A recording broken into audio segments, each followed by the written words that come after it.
호주의 유명한 자연주의 작가 가운데 나다니엘 레첸메이어라고 하는 그 유명한 동화 작가가 있어요. 그분이 쓴 동화 가운데 부러진 부리라고 하는 그런 아주 짧은 동화가 있습니다. 공원 나무에서 살면서 빵 부스러기를 주워 먹던 어느 참새가 어느 날 그냥 예기치 않은 일로 부리가 부러졌어요. 부리가 부러지니까 음식을 제대로 먹을 수가 없죠. 갑자기 그에게 찾아온 이 불행, 그런데 이 불행을 아무도 위로해 주지 않는 겁니다. 다른 참새들이 음식을 먹지 못하고 점점 야위어가면서 씻지 못하니까 냄새나는 그러한 그 작은 참새를 왕따시키며 더 춥고 배고픈 존재로 만들어버린 겁니다. 그런데 어느 날 공원에 벤치에 앉아 있는데 노숙자처럼 보이는 아저씨가 그 참새를 보면서 그에게 손을 내밉니다. 손을 내미는데 그 손 안에는요, 빵 부스러기가 있는 거예요. 그 노숙자가 손을 내밀면서 너와 나는 같은 처지인 모양이구나. 같은 처지인 모양이구나. 웃으면서 내미는 그 빵을 먹으면서 참새는 오랜만에 행복을 느낍니다. 그 아저씨와 꼬마 참새는 그날 저녁 처음으로 자신들만의 집을 만듭니다. 아저씨가 공원 벤치 위에 무릎을 세우고 몸을 웅크립니다. 그랬더니 꼬마 참새는 그 아저씨의 덥수룩한 머리 위에 둥지를 틉니다. 아저씨가 그 꼬마 참새의 그 깃털을 쓸어주면서 안녕, 잘 자. 내일을 위해서 잘 자 하고 속삭입니다. 그러니까 꼬마 참새도 부드럽게 그렇지만 힘차게 짹 하고 대답합니다. 그날 밤에 그 아저씨가 꿈을 꿉니다. 가족의 환영을 받으며 집으로 돌아가는 꿈을.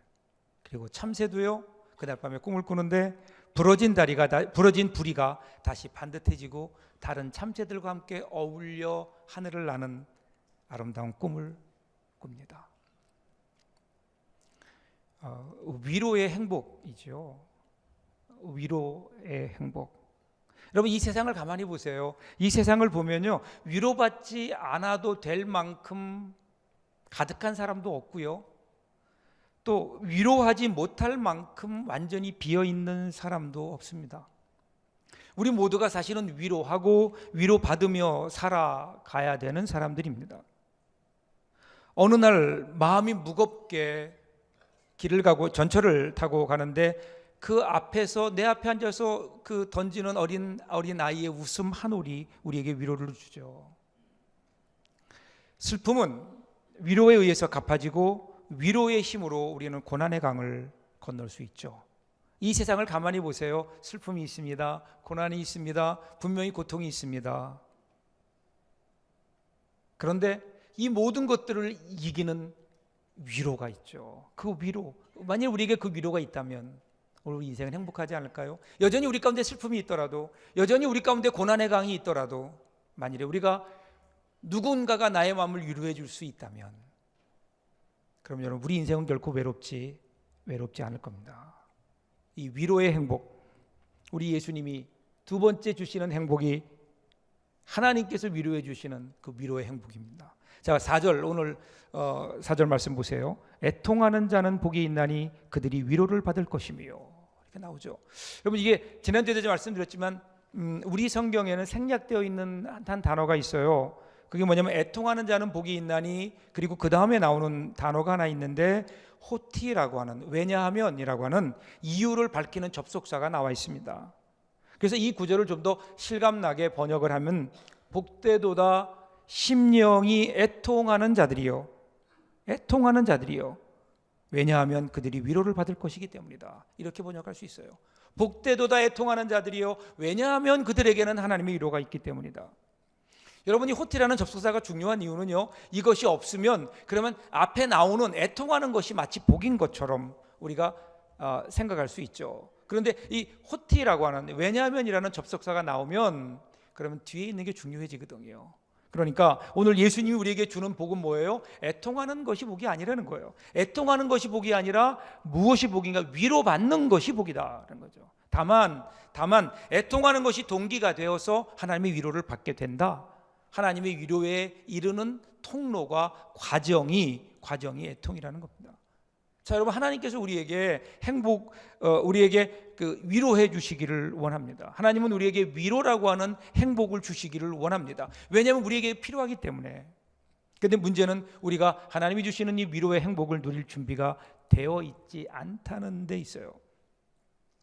위로를 받으려면 어떻게 될까요? 내가 위로가 필요해야죠. 내가 나에겐 위로가 필요하구나라고 하는 인식이 있어야 됩니다. 여러분, 이 인식이 뭐예요? 나에게 위로가 필요하다는 인식이 바로 애통입니다. 애통. 위로 받으려면 내가 슬퍼야죠. 나에게 애통이 있어야죠. 슬픔도 없는데, 그것 때문에 애통하는 마음도 없는데 거기에 무슨 위로가 있을 수 있겠어요? 문제는요, 우리가 분명히 슬퍼해야 될, 애통해야 될 이유가 있음에도 불구하고 오늘 우리가 애통하지 않는다는 데 있고요, 그렇기 때문에 하나님이 우리에게 주시는 그 위로의 행복을 우리가 누리지 못하는 것은 아닌가.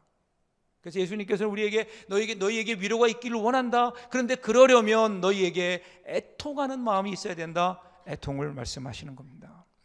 오늘 여기 두 번째 복에서 예수님이 사용하신 이 애통한다라고 하는 단어는요, 펜데오라는 단어예요. 이 단어는 어떤 단어인가 하면요, 여러분, 그 이스라엘 사람들에게는 슬픔을 나타내는 강도가 9개 정도의 단어가 있는데 그중에 가장 센 거예요. 사랑하는 사람의 죽음을 눈앞에 두고 가슴을 치며 통곡하는 애통. 이것이 바로 펜데오입니다. 가장 사랑하는 사람을 먼저 보내면서 가슴 치며 애통하는, 바로 그 애통이죠. 그 애통. 이런 애통이 우리 가운데 있을 때에 하나님의 위로가 임할 수 있다. 이것이 하나님의 약속입니다. 자, 우리 예수님의 모습을 보면요, 예수님께서 이 말씀만 하신 것이 아니라 예수님께서 이 애통의 모습을 보여주셨어요. 예수님이 이 땅에 계시면서 3번 우셨죠. 3번 애통하셨어요. 오늘 우리가 함께 주님이 보여주신 그 모범을 따라서 주님이 우셨던 그 애통을 우리들이 함께 하면서 오늘 저와 여러분에게도 주님의 눈물이 있고 그 주님의 눈물을 따라 하나님이 주시는 귀한 그 위로의 행복이 가득하기를 주님의 이름으로 축복합니다. 예수님께서 성경을 보면 예수님께 제일 먼저 우신 장면이 베다니의 나사로 무덤 앞입니다. 요한복음 11장 35절에 나오는 대로 예수께서 눈물을 흘리시더라 이렇게 나와요. 눈물을 흘리십니다. 여러분, 오늘 나사로의 죽음 앞에 예수님께서 왜 눈물을 흘리셨을까? 왜 애통하셨을까 생각해 보면요, 언뜻 생각하면 먼저 사랑하는 사람이 곁을 떠났으니까 슬프게 우셨다라고 우리가 볼 수 있지만 조금 더 깊게 들여다보면 조금 달라지죠. 왜냐하면 이제 곧 나사로는 부활하거든, 다시 살아나거든요. 그런데 살아날 그 나사로를 위해서 예수님께서 이렇게까지 깊게 애통할 이유가 없는 거죠. 그렇다면 왜 예수님이 여기서 애통하셨을까요? 나사로의 무덤 앞에서 죽을 수밖에 없는 인간의 운명. 왜 인간이 죽을 수밖에 없나요? 죄로 인하여 죽을 수밖에 없는 인간의 운명, 죄에 대한 애통입니다. 죄에 대한 애통.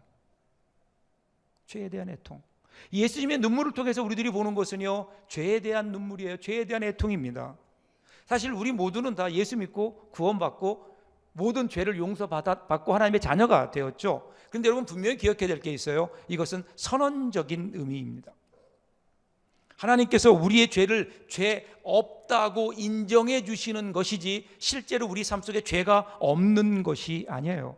하나님이 우리를 사랑하시고 예수 그리스도의 십자가를 통하여 우리의 죄를 용서해 주시고, 그리고 우리가 비록 죄를 범할지라도 그 죄에 대한 대가를 우리에게 지우시지 않겠다는 하나님의 우리를 향한 사랑의 약속이지, 우리에게 더 이상 죄가 영향력이 없어졌다는 게 아니에요. 여전히 죄는 우리 가운데 있어요. 실제로 죄는 우리 가운데 지금도 역사합니다. 여러분, 우리가 경험하잖아요. 구원받은 하나님의 자녀이지만 여전히 우리는 죄의 작업장이라고 불리우는 이 부패한 죄로 가득한 육신을 입고 살고 있습니다. 하루에도 수백 번 수천 번씩 죄의 유혹이 우리 마음속에 왔다 갔다 합니다. 그런 과정 속에 우리는 10번도 100번도 1000번도 죄를 지을 수 있는 가능성을 가지고 있고요, 실제로 우리는 그 죄를 짓습니다. 아무리 우리가 부인해도 이 죄는 여전히 우리 가운데 강력하게 역사하고 있죠. 그래서 마틴 루터가 종교개혁을 일으키면서 그 성당학교에 붙였던 95개 조항에 보면 이런 구절이 있어요. 신앙인의 삶이란 끊임없는 회개와 참회를 하는 것이다. 신앙인의 삶이란 끊임없는 회개와 참회를 하는 것이다. 여러분, 우리가 용서받은 하나님의 자녀이기 때문에, 거룩한 하나님의 자녀가 되었기 때문에 우리 안에 성령을 모시고 이제는 죄와 구분되는 삶을 살아야 되는 사람이기 때문에 오늘 우리는 죄에 대해서 애통할 필요가 있다는 거예요. 그렇기 때문에 우리는 더 눈물을 흘려야 되는 겁니다. 죄에 대한 애통. 우리의 기준은 사람이 아니잖아요. 내가 저 사람보다 얼마나 더 선한가? 내가 저 사람보다 얼마나 더 착한가? 여러분, 이것이 우리의 기준이 아니라 우리의 기준은요, 우리의 기준은 불꽃 같은 눈동자로 우리를 바라보시는 하나님, 그 하나님 앞에 있는 거 아니에요? 그러니까 우리의 기준은 하나님이에요. 예수님 보시기에 나는 얼마나 거룩한가? 이것이 우리의 기준입니다. 그러니까 우리는 죄에 대해서도 민감할 수밖에 없어요. 예수님과 가까우면 가까울수록, 예수님을 가까이 모시는 사람일수록 우리는요, 우리 자신의 죄에 대해서 더 잘 보입니다. 그리고 죄에 대해서도 애통하게 됩니다. 애통하는 거예요. 시편 51편 17절 보세요. 하나님께서 구하시는 제사는 상한 심령이라 하나님이여 상하고 통회하는 마음을 주께서 멸시하지 아니하시리이다. 애통이 뭐라고요? 상한 마음이에요. 상한 마음. 통곡하는 겁니다. 통회하는 겁니다. 예수님 믿기 전에는 내가 잘 몰랐는데 예수님 믿고 나니까 이제는 내 죄가 저 분명하게 뚜렷하게 보이기 시작하는 겁니다. 전에는 그것이 죄라고 생각하지 않았는데 주님 앞에 조금 더 가까이 가다 보니까 이제는 그것이 죄고, 그것이 얼마나 하나님의 마음을 아프게 하는 죄인지가 내 마음속에 와 닿는 거예요. 죄로 인한 하나님의 아픔이 내 마음속에 와 닿는 겁니다. 마음이 상해요. 마음이 슬퍼요. 이게 상한 심령이에요. 상한 심령. 죄로 인하여 우리의 마음에 애통이 있는. 안타까운 것은 오늘 저와 여러분 우리 모두를 포함해서 죄 짓는 일에 민감하지 못합니다. 언제부턴가 죄에 대해서 무감각해졌어요. 죄 짓는 것 그럴 수 있다고 생각합니다. 죄에 대해서 심각하게 생각하지 않아요. 죄에 대해서 애통하지 않아요. 죄에 대해서 애통하는 눈물이 없으니까 하나님께서 우리를 위해 준비하신 이 하늘의 위로의 복이 우리 가운데 없는 것은 아닐까요? 우리 인생의 행복은 위로에 있는데. 여러분, 우리는 거룩한 자가 아니에요. 거룩한 사람들이 아니에요. 이 땅에 살면서 우리가 어떻게 예수님처럼 거룩해질 수 있겠어요? 다만 우리가 하나 주 앞에 고백하는 것은 나는 거룩하지 못하지만 거룩을 열망하는 사람입니다. 우리가 나중에 주 앞에 갔을 때 주님께 보여줄 수 있는 게 뭘까요? 하나님, 내가 이만큼 거룩해졌습니다가 아니라 사실은 내가 하나님 거룩해지기 위해서 이만큼 눈물 흘렸고 내가 이렇게 노력했노라고 주 앞에 드리는 눈물의 흔적밖에 우리가 하나님 앞에 드릴 것이 무엇이 있을까요? 이젠 돌아가셨지만 고 프랜시스 쉐이퍼 박사님이 이 시대에 그리스도인들을 향하여 유언처럼 남긴 말씀이 있죠. 현대 그리스도인들은 행복만을 찾지 거룩을 추구하지 않는다. 행복만을 찾지 거룩을 추구하지 않는다. 여러분, 거룩을 찾는 사람들에게는 하나님의 분명한 위로하심의 행복도 주어질 거지만 행복을 찾으면요, 이기심과 쾌락이 인생의 종국이 될 수밖에 없잖아요. 사랑하는 여러분, 길지 않은 인생이에요. 우리 인생 얼마나 남았을까요? 나중에 우리 인생 끝난 다음에 이 땅에서 우리의 눈을 감았다가 그리고 하나님 나라에서 눈을 떴을 때 우리는 어디 있을까요? 주님 품 안에 있을 텐데. 주님 품 안에 있을 텐데 그때 여러분 주님을 어떤 모습으로 만날 수 있을까요? 주님이 나를 보시며 야, 네가 나를 좀 닮았구나 말씀하셔야 될 텐데. 그때까지 우리는 이 거룩의 애통을 결코 멈출 수 없는 거예요. 죄에 대한 애통을 멈춰서도 안 돼요. 우리 눈에서 우리가 지은 죄에 대해서 우리 죄의 애통으로 말미암아 우리 눈에 눈물이 마를 날이 없어야 하는데 언제부턴가 우리 눈이 말랐어요. 죄를 위하여 애통하며 가슴쯤에 회개하는 모습들이 우리 가운데 없지요. 그러니까 우리에게 하나님의 위로가 없는 거 아니에요.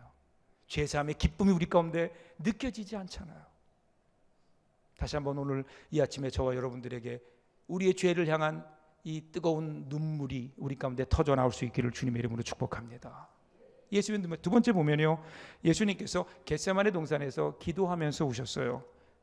히브리서 5장 7절 보면 그는 육체에 계실 때에 자기를 죽음에서 능히 구원하실 이에게 심한 통곡과 눈물과 간구와 소원을 올렸고 그의 경건하심으로 말미암아 들으심을 얻었느니라.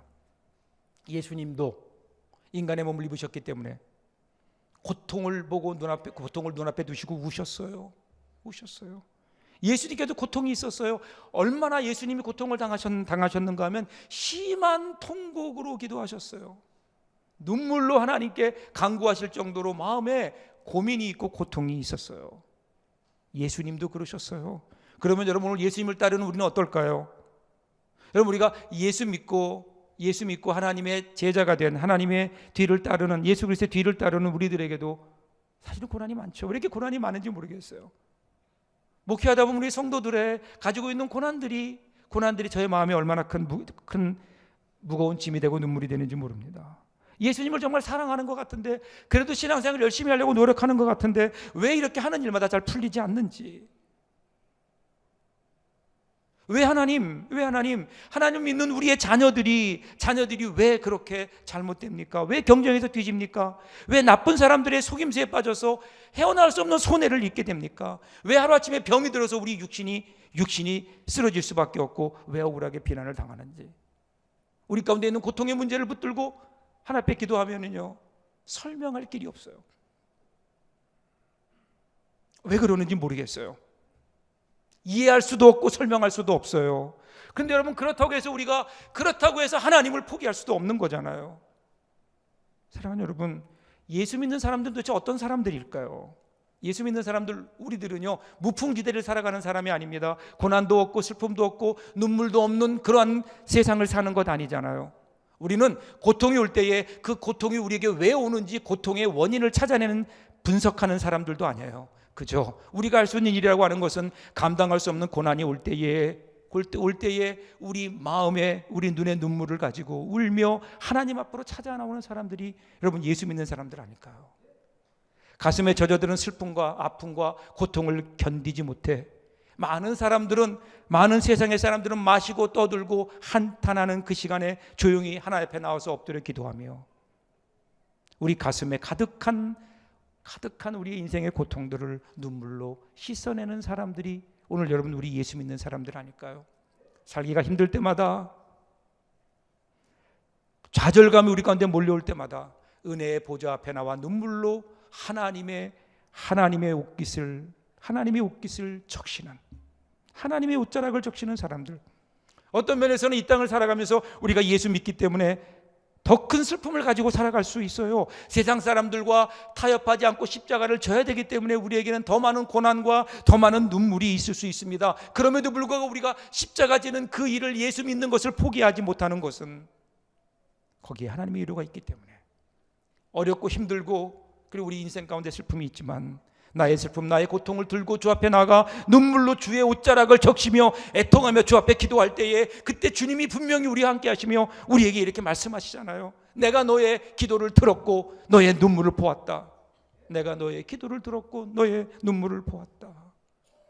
하나님이 함께 하시는 위로, 주님이 우리 가운데 오셔서 우리 어깨를 만져주시며 내가 너의 기도를 듣고 있고 너의 눈물을 내가 보고 있다. 사랑하는 여러분, 지금 당장 기도할 때마다 우리 눈앞에서 앓던 사람이 벌떡벌떡 일어나고 우리가 원하는 일들이 우리 가운데 금방 이루어지지 않는다 하더라도 우리 주님이 우리에게 하시는 이 말씀, 내가 너의 눈물을 보았다. 너의 기도를 들었다. 너의 기도를 들었다. 이것이 우리에게 위로고 그것만큼 더 큰 우리 인생의 행복이 어디에 있을까요? 여러분, 혹시 고난이 찾아올 때, 여러분 인생 가운데 고난이 있을 때 하나님 앞에 홀로 나와서 하나님 앞에 울며 기도해 보신 적 있나요?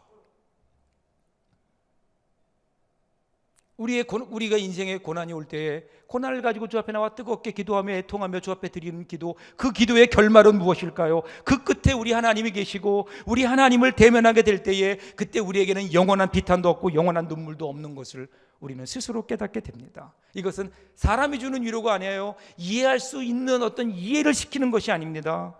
하나님의 눈동자처럼 우리를 사랑하시는 하나님만이 베푸실 수 있는 위로. 이 위로가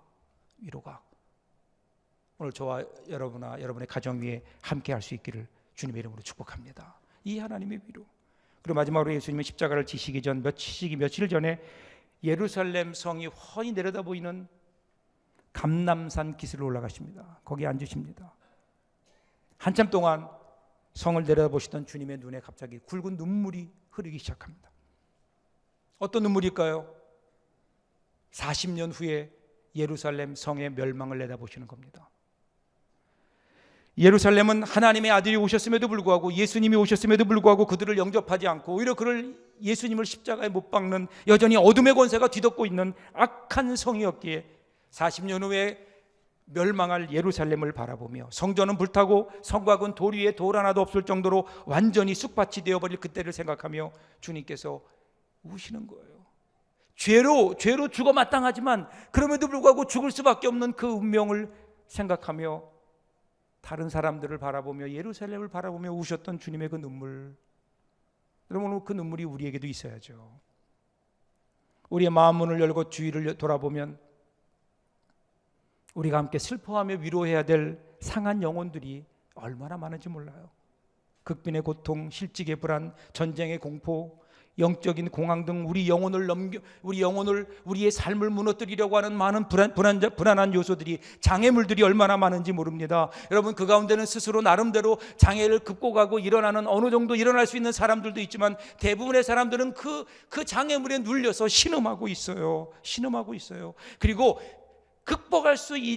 극복했다고 생각하는 그 사람도 보면 사실은 또 다른 큰 문제에 눌리고 있는 것을 보게 됩니다. 위로가 필요하죠. 세상에 그 누구도 나는 타인의 위로와 격려 따윈 필요하지 않다라고 말하는 사람이 있다면 그 사람은 어리석은 사람일 겁니다. 그래서 한문은요, 사람을 표현할 때 인간, 그래서 사람과 사람 사이라고 표현하면서 우리가 위로받아야 될 사람이기도 하고 또 위로를 베풀어야 될 존재라고 성경은 분명히 우리에게 이야기해 줍니다. 여러분, 여기 위로라고 번역된 말씀, 오늘 위로를 받는다고 할 때 위로는요, 헬라어로 보면 파라칼레오라는 말입니다. 이 파라칼레오라는 말과 비슷한 말이 하나 있는데 파라클레토스라고 하는 말입니다. 이 파라클레토스라는 말은 성경의 보혜사 성령님을 얘기하죠. 그런데 이 위로를 나타내는 파라칼레오가 같은 어근에서 나와요. 왜 성령이 우리에게 위로가 됩니까? 왜 성령이 우리 가운데 계신다는 것 자체가 우리에게 위로가 됩니까? 그것은 하나님이 우리와 함께 하신다는 증거죠. 하나님이 우리와 함께 하신다는 증거입니다. 하나님이 우리와 함께 하시기 위해서 어떻게 하셨나요? 하나님은 하늘의 높은 곳, 높은 보좌를 버리시고 하나님이 인간의 몸을 이시고 이 땅에 내려오는 거예요. 여러분, 위로라고 하는 것은 말이 아니에요. 위로는 그냥 평안해라, 울지 말아라라고 던지는 말 한마디가 아니라, 진정한 위로는 위로가 필요한 그곳, 애통하며 슬퍼하는 그 자리까지 내려가는 것, 그리고 그들과 함께하는 것, 여러분, 거기에 진정한 위로가 있는 거죠. 이런 의미에서 성령님이라고 하는, 파라클레토스라고 하는 말은 우리에게 위로가 되죠. 하나님이 우리와 함께 하신다는 거예요. 이 세상에 슬픔이 가득한 세상이지만 우리가 위로받을 수 있는 것은 하나님이 우리와 함께 하시기 때문에, 함께 하시면서 우리의 상처를 치료하고 우리를 위로해 주시고 우리의 눈물을 닦아 주십니다. 그리고 우리에게 말씀하세요. 너희도 위로자가 되라고, 너희도 다른 사람들을 위하여 울라고, 내가 너희를 위하여 울었듯이 너희도 다른 사람들을 위하여 울라고. 그래서 성경에 반복되어 나오는 대로 우는 자와 함께 울고 슬픈 자와 함께 슬퍼하라. 이제는 위로받는 사람이 아니라 위로자로 그 자리로 내려가라. 난가주 대학에서 사랑학이라고 하는 과목을 가르치는 그 레오 보스카글리아라고 하는 교수님이 계셔요. 그분이 쓴 책에 보면 재밌는 이야기가 나옵니다. 할아버지 한 분이 아주 심각한 우울증에 빠졌습니다. 모든 사람과의 관계를 단절하기 시작합니다. 친했던 사람들, 심지어는 가족들까지도 가까이 두지를 않습니다. 만남 자체를 거부합니다. 상담자가 찾아갔지만 상담자도 실패했고요, 그 교회를 담임하고 있는 목사님이 가셨지만 목사님도 별 진전을 이루지 못했습니다. 그런데 어느 날 같은 아파트에 살고 있는 어린 소년이 할아버지를 만나러 옵니다. 할아버지를 만나서 한 20분, 30분 정도 시간을 같이 보냈는데, 그런데 그 이후에 그 소년이 가고 난 다음에 그때 그 할아버지의 증세가 완화됩니다. 호전됩니다. 사람들과의 만남을 이제는 시작하는 겁니다. 그래서 사람들이 깜짝 놀랐어요. 도대체 무슨 일이 있었나? 저 어린 아이가 도대체 무슨 일을 했기에 저 할아버지가 저렇게 바뀌었나? 가족들이 만나서 물었대요. 너 도대체 할아버지 만나서 뭐 했니? 할아버지 만나서 뭐 했니? 그랬더니 소년의 대답은 뜻밖에도 아무것도 안 했어요. 무슨 이야기를 나눴는지 아무 이야기도 안 했어요. 그럼 도대체 뭐 했니? 그냥 할아버지를 붙들고 울었어요. 할아버지가 너무 불쌍해서 할아버지를 붙들고 그냥 울었어요. 여러분, 이것이 진정한 위로였던 거죠. 그 아픔의 자리에 내려가서 아픔을 동감하며 그 아픔을 함께하며 함께 울어주는 것. 여러분, 진정한 위로는요, 애통함을 본 사람이 애통의 자리로 내려가서 함께 울며 함께 아파해 주는 것. 여러분, 이것이 진정한 위로가 아닐까요? 우리 예수님께서 우리를 위해 그렇게 하셨듯 오늘 우리 주위에 우리가 내려가 함께 아파하며 함께 눈물을 흘려야 하는, 함께 울어야 되는 우리 이웃들이 분명히 있는데 혹시 그들을 향한 우리의 눈물이 말라버린 것은 아닌지, 그들의 아픔에도 여전히 메마른 눈으로 그들을 그렇게 바라보고 있는 우리의 눈은 아닌지. 그러니까 거기에 위로가 없는 거예요. 사랑하는 여러분, 시편을 보면요, 하나님의 위로를 갈구하는 상한 영혼들의 탄식시가 엄청나게 나옵니다. 아마도 시편에 나오는 시편의 주인공들의 눈물을 한꺼번에 받아낸다면, 한꺼번에 쏟아져 나온다면 장강을 이룰 정도일 겁니다. 시편을 보세요. 죄에 대한 애통이 있죠. 토설치 아니할 때에 종일 신음함으로 내 뼈가 새어였도다. 인생의 고난을 붙들고 씨름하며 애통하는 눈물도 있습니다. 사랑하는 가족이, 사랑하는 피부치가 당하는 슬픔, 가까운 이웃이나 동족이 겪는 억울함, 죽음, 고통을 자신의 고통과 동일시하며 눈물을 흘립니다. 이때 이 눈물은요, 한 시인의 섬세한 통찰처럼 영혼의 부동액이 됩니다. 영혼의 부동액.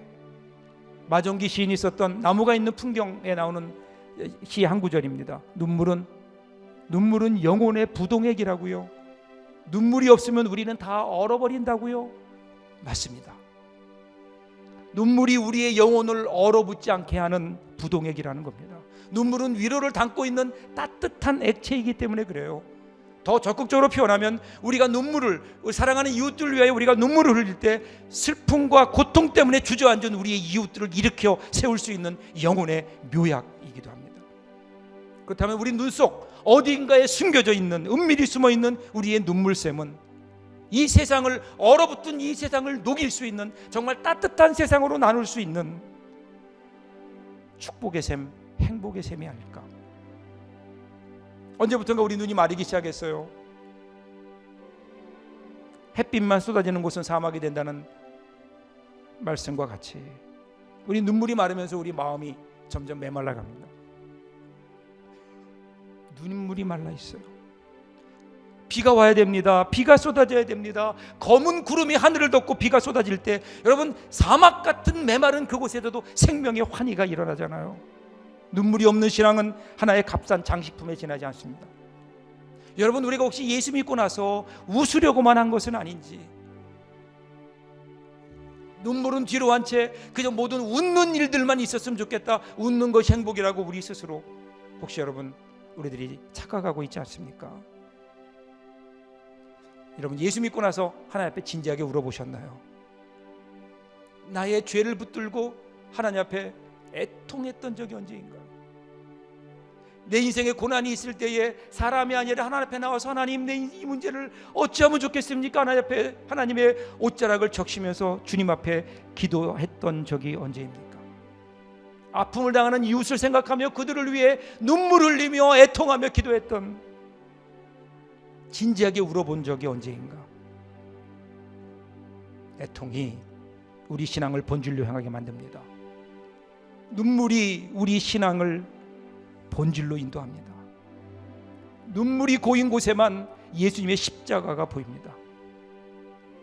주님을 향한 이 위로의 눈물이 있는 사람만 부활의 주님의 영광이 나타나죠. 애통하는 심령에 주님이 찾아오시고, 애통하는 심령에 주님이 오셔서 우리의 애통을 위로해 주십니다. 우리 신앙은요, 눈물을 먹고 자랍니다. 그리고 우리의 인격은 눈물이라고 하는 골짜기를 통과하면서 성숙해지는데, 오늘 우리의 눈에 눈물이 마른 것은 아닌가? 오늘 이 시간 우리 하나님 앞에 그렇게 간구해야 됩니다. 하나님, 올 한 해 동안 내 눈에 눈물이 마르지 않게 해주십시오. 젖은 눈으로 바라보는 이 세계가 어떤지, 하나님의 위로의 세계가 어떤지를 하나님 경험하며 살도록 나의 눈에 눈물이 마르지 않도록 하나님, 내 눈에 축복의, 행복의 눈물샘을 터뜨려 주십시오. 한 해 동안 애통하며 하나님의 위로를 경험하며 행복한 삶을 사는 저와 여러분들 될 수 있기를 주님의 이름으로 축복합니다. 기도하겠습니다.